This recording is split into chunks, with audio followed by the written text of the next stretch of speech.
स्वागत है आपका पॉजिटिव इनबॉक्स हिंदी चैनल पर। इस चैनल पर आपको नई नई और दिलचस्प कहानियाँ मिलती हैं। अगर आप पहली बार इस चैनल पर आए हैं तो चैनल को सब्सक्राइब कर लीजिए और वीडियो अच्छी लगे तो कमेंट और लाइक करना बिल्कुल मत भूलिएगा।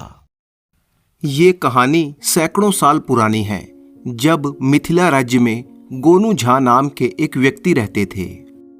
गोनू झा वैसे तो जाति से ब्राह्मण थे, लेकिन वो खेती किसानी करके अपना जीवन यापन करते थे। उनका जीवन एक साधारण किसान की तरह था, लेकिन लोग उन्हें पंडित जी कहकर बुलाते थे। गोनू झा का पूरे गांव में बहुत ही सम्मान था, क्योंकि वो एक बहुत ही समझदार और अक्लमंद आदमी थे। गांव के लोग अक्सर अपनी समस्याओं का निपटारा करने के लिए गोनू झा से सलाह लेने के लिए आया करते थे, और गोनू झा भी हर किसी की सहायता के लिए हमेशा आगे रहते थे।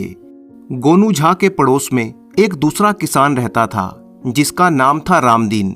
रामदीन भी बाकी किसानों की तरह खेती बाड़ी करके अपना जीवन चला रहा था, लेकिन वो अक्सर परेशान ही रहता, जिसका कारण ये था कि उसकी खेती से होने वाली कमाई बहुत ही कम थी। एक दिन की बात है, जब रामदीन का चचेरा भाई उसके घर पर आया हुआ था, तो रामदीन ने उसे अपनी समस्या के बारे में बताया। तो उसके चचेरे भाई ने कहा, अरे भाई, तुम्हारे पास तो इतनी सारी जमीन है, फिर भी तुम किस बात की चिंता करते हो?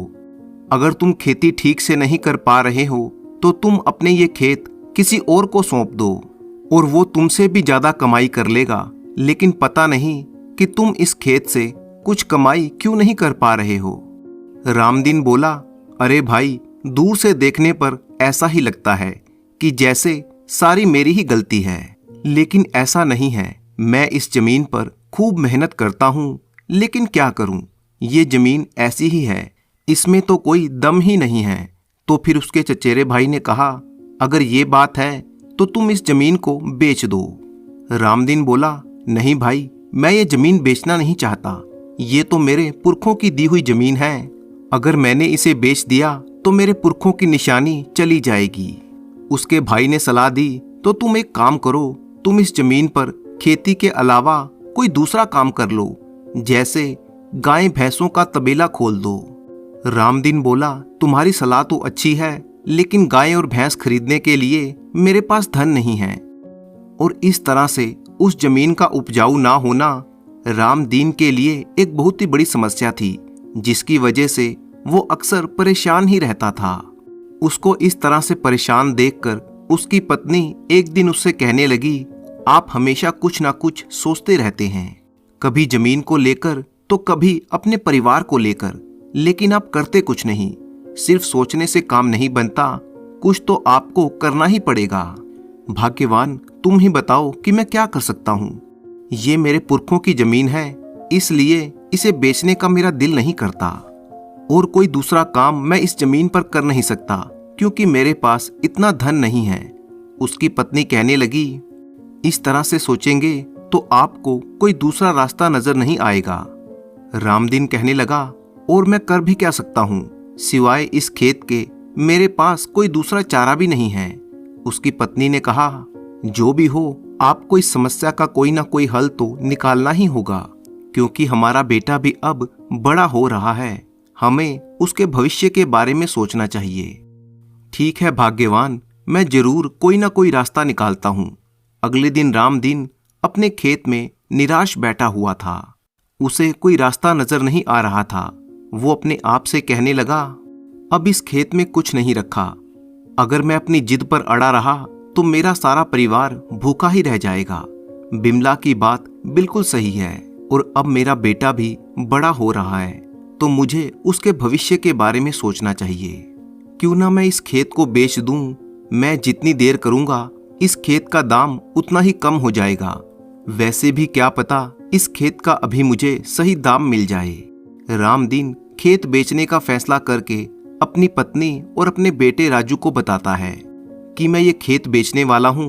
उसकी पत्नी कहने लगी, आप एक बार अच्छे से सोच लीजिए, माना कि हमारे हालात अभी अच्छे नहीं हैं, और मैं ये भी चाहती हूँ कि आप कुछ अच्छा काम करें, लेकिन मैं ये नहीं चाहती कि आप उस खेत को बेच दें।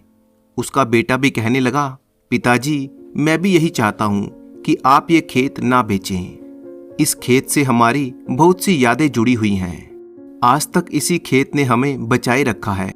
आप इस खेत को मत बेचिए। रामदीन कहने लगा, बेटा मैं तुम्हारी भावनाओं को समझता हूँ, लेकिन फिर भी ये खेत बेचना बहुत ही जरूरी है। अभी अगर हमने इस खेत को बेचने में देर कर दी तो क्या पता कल को कोई इस खेत को लेने को तैयार होगा भी या नहीं। इसलिए मैं कल ही ये खेत बेचने के लिए कुछ अमीर लोगों से मिलने के लिए जाऊंगा। जो इस खेत का मुझे अच्छा दाम देगा मैं ये खेत उसी को बेच दूंगा। अगले दिन रामदीन खेत बेचने के लिए गांव के जमींदार के पास गया। जमींदार एक बहुत ही मक्कार आदमी था। वो तो पहले ही किसानों का खून चूसने के लिए तैयार रहता था। जमींदार ने जब रामदीन की सारी बात सुनी तो कहने लगा, खेत बेचने की कोई तो वजह होगी रामदीन। रामदीन ने जवाब दिया, बस यही कि मेरा खेत कुछ खास उपजाऊ नहीं है और उसकी वजह से मुझे ये खेत बेचना पड़ रहा है।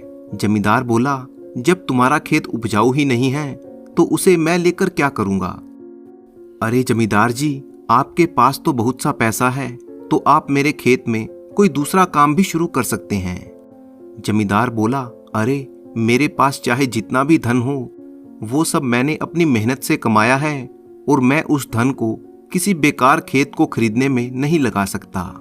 रामदीन बोला, जमींदार जी आप जितनी कीमत चाहें मैं उतने में ये खेत आपको बेच दूंगा। वो जमींदार बहुत ही चालाक था। वो तो चाहता ही यही था कि किसी भी तरह से कम रकम देकर वो इस खेत को खरीद ले। वो कहने लगा, रामदीन तुम्हारी हालत देखते हुए मुझे तुम पर दया आ गई है। मैं ये खेत तुमसे खरीद तो लूंगा, लेकिन मैं तुम्हें इसके ज्यादा दाम नहीं दे पाऊंगा। रामदीन बोला, फिर भी जमींदार जी आप मुझे इस खेत के कितने पैसे देंगे। जमींदार ने कहा, मैं तुम्हें इसके ज्यादा से ज्यादा 1000 सिक्के ही दे सकता हूँ। रामदीन कुछ सोचते हुए बोला, लेकिन ये तो बहुत ही कम है। मेरा खेत ज्यादा नहीं तो कम से कम 4000 सिक्कों का है। आप मुझे कुछ कम दे दीजिएगा। ज्यादा नहीं तो 3000 सिक्के तो मुझे दे ही दीजिए। जमींदार अकड़ते हुए बोला, अरे जब खेत से कुछ पैदा ही नहीं होना तो ये खेत मेरे किस काम का। ये खेत तो बंजर है, तो उसके 1000 सिक्के भी कोई क्यों देगा, और फिर उस बंजर खेत का मैं करूंगा क्या। अगर तुम 1000 सिक्कों में अपना खेत बेचना चाहते हो तो बताओ, वरना मैं तुम्हारे खेत को नहीं खरीद सकता। रामदीन मायूस होकर कहने लगा, ठीक है जमींदार साहब, आप जो भी देना चाहते हैं दे दीजिए। और इस तरह से उस जमींदार ने 1000 सिक्के देकर रामदीन से वो खेत खरीद लिया। रामदीन बड़े ही उदास मन से रकम लेकर अपने घर वापस लौट गया। लौटते समय रास्ते में रामदीन को उसके पड़ोसी गोनू झा मिल गए, और जब उन्हें इस बात का पता चला कि रामदीन ने अपना खेत सिर्फ 1000 सिक्कों में बेच दिया है, तो ये सुनकर उन्हें बहुत ही हैरानी हुई। वो कहने लगे, अरे रामदीन, तुम्हारा खेत तो बहुत ही बड़ा है और उस खेत के कम से कम नहीं तो 4000 सिक्के तो कीमत बनती ही है। तुम क्या पागल हो गए हो जो 1000 सिक्कों में अपना खेत बेचकर आ गए हो। रामदीन उदास मन से बोला, अब मैं क्या करूं पंडित जी, वो खेत बिल्कुल भी उपजाऊ नहीं है, उसमें कुछ भी पैदा नहीं होता, किसी भी तरह का अनाज उसमें नहीं उगता। अब उसमें कुछ उगता ही नहीं तो फिर कोई दूसरा आदमी मुझे उस खेत के बदले में अच्छे पैसे क्यों देगा। गोनू झा ने कहा, अरे क्यों नहीं देगा, भले ही उस खेत में कुछ पैदा ना होता हो, लेकिन वो जमीन तो है और जमीन की भी एक अपनी कीमत होती है। रामदीन कहने लगा, लेकिन पंडित जी अब मैं क्या करूं, मैंने तो जमींदार से 1000 सिक्के भी ले लिए हैं और वो खेत की जमीन उसकी हो गई है। अगर आप मुझे थोड़ी देर पहले मिले होते तो शायद आप मेरी कुछ सहायता कर पाते, और वैसे भी वो जमींदार बहुत ही चालाक है। गोनू झा ने उसे दिलासा देते हुए कहा, तुम परेशान ना हो रामदीन, तुम अपने घर जाओ, मैं कुछ सोचता हूँ और फिर तुमसे मिलने के लिए आता हूँ। और उसके बाद रामदीन अपने घर चला गया। उसने अपनी पत्नी को सारी बात बताई। ये सुनकर उसकी पत्नी भी बहुत ही दुखी हुई और कहने लगी, वो जमींदार तो बहुत ही चालाक निकला, हमारी जमीन उपजाऊ नहीं थी, लेकिन फिर भी उसकी कीमत इतनी कम नहीं थी। रामदीन ने कहा, हाँ, पंडित जी भी यही कह रहे थे और उन्होंने मुझे विश्वास दिलाया है कि वो देखेंगे कि क्या हो सकता है। अगली सुबह रामदीन गोनू झा के घर आया। गोनू झा बोले, रामदीन, तुम चिंता मत करो, तुम्हारी जमीन तुम्हें वापस मिल जाएगी। देख लेना, मैं कुछ ऐसा करूंगा कि वो जमींदार उस जमीन को तुम्हें ही वापस बेचने के लिए बुलाएगा। रामदीन बोला, लेकिन वो जमीन वापस मुझे क्यों बेचेगा, और वैसे भी मेरे पास अब रुपए नहीं हैं। गोनू झा ने कहा, रामदीन, वो जमींदार तुम्हें जरूर बुलाएगा और जब वो तुम्हें बुलाकर जमीन खरीदने की बात करे तो तुम उसे 200 सिक्कों से ज्यादा कीमत मत देना, बाकी सब मैं देख लूंगा। रामदीन को सारी बात समझाने के बाद गोनू झा जमींदार के पास गए और जमींदार से कहने लगे, जमींदार जी, मुझे एक खेत खरीदना है। मैंने सुना है कि आपके पास तो बहुत सारे खेत हैं और अगर आपका कोई खेत मुझे पसंद आ गया तो मैं उसके 2 गुना दाम भी दे सकता हूँ। ये सुनते ही जमींदार का मन खुशी से नाचने लगा। वो कहने लगा, अगर तुम मुझे दुगने दाम देने को तैयार हो तो फिर मैं तुम्हें अपना खेत बेच सकता हूँ। गोनू झा ने कहा, देखिए जमींदार जी, मैं आपसे खेत तभी लूंगा जब मुझे वो खेत पसंद आ जाएगा। जमींदार ने कहा, हाँ हाँ, ये बात तो ठीक है, तो चलिए मैं आपको अपने खेत दिखाता हूँ। हाँ हाँ, चलिए। और फिर जमींदार गोनू झा को अपने खेत दिखाने के लिए ले गया। जमींदार गोनू झा को सबसे पहले अपने सबसे बढ़िया वाले खेत दिखाने लगा और कहने लगा, ये खेत मेरे दादा परदादा मेरे लिए छोड़ गए थे और अब ये खेत मैं आपको 2 गुने से कम दाम में नहीं दे सकता।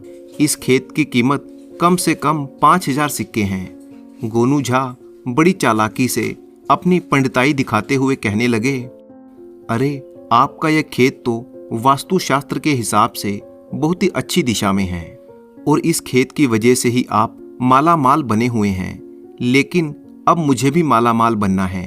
ठीक है, ये खेत मैं आपसे ले लूंगा।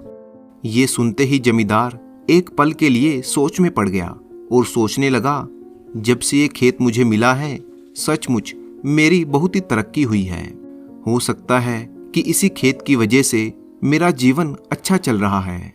कहीं अगर मैंने ये खेत गोनू झा को दे दिया तो मेरे साथ कुछ बुरा ना हो जाए। रुपयों के चक्कर में मैं ये खेत इसे नहीं दूंगा।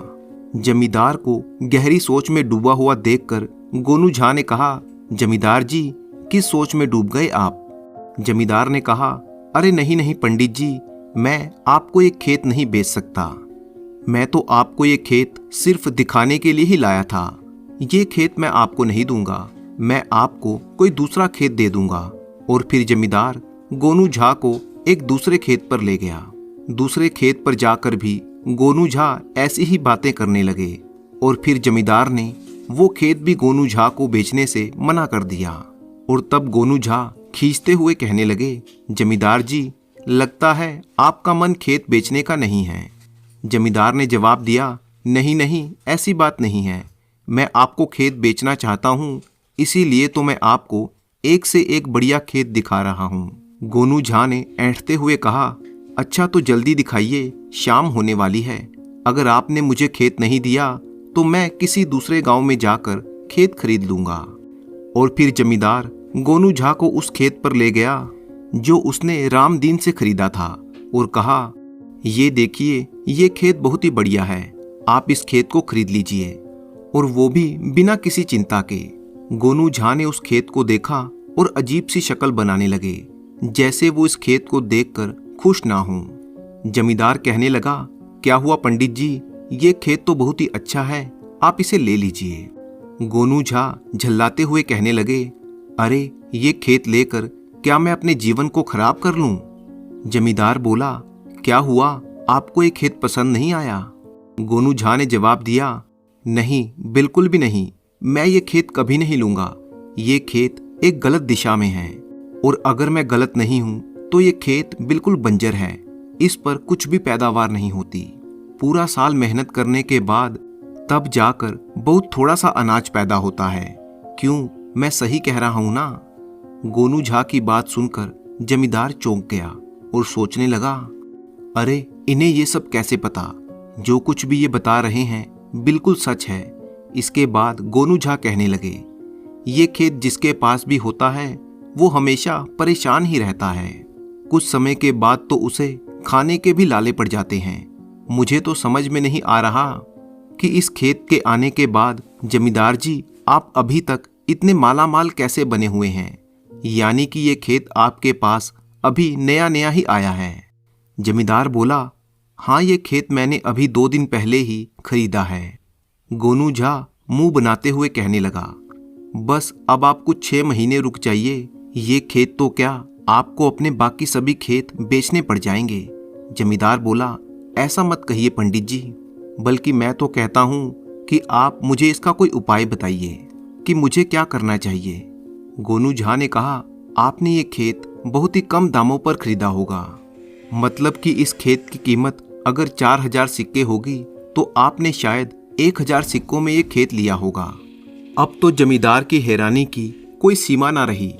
वो सोचने लगा, इन्हें ये सब कुछ कैसे पता चल गया। वो बोला, हाँ आपने बिल्कुल सही कहा। गोनू झा बोले, बस आपकी जिंदगी अब खराब हो गई समझो। खैर अब मैं खुद को ही बचा लूं वही काफी है, इसलिए मैं चलता हूं। मैं किसी और से खेत खरीद लूंगा। जमींदार बोला, ये सब तो ठीक है पंडित जी, लेकिन आप मुझे ये तो बताइए कि क्या आपके पास इसका कोई उपाय है। गोनू झा ने कहा, वैसे तो इसका कोई खास उपाय नहीं है, लेकिन फिर भी तुम कम से कम एक काम तो कर ही सकते हो। इस खेत को अभी के अभी बेच दो। तुम्हें इस खेत के कोई ज्यादा से ज्यादा 200 सिक्के दे देगा, और इससे ज्यादा अगर तुमने मांग लिए तो भी तुम्हारा काम बिगड़ जाएगा। एक बात और, इस खेत को बेचने में ज्यादा समय मत लगाना। मैं तो कहता हूँ जितनी जल्दी हो सके इसे बेच दो।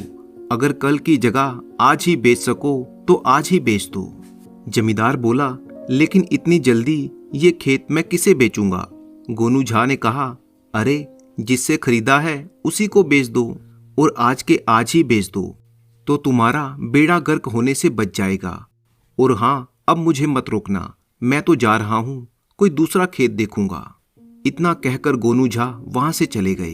अब तो जमींदार सोच में पड़ गया कि इस खेत की वजह से ही रामदीन के हालात बुरे बने हुए थे।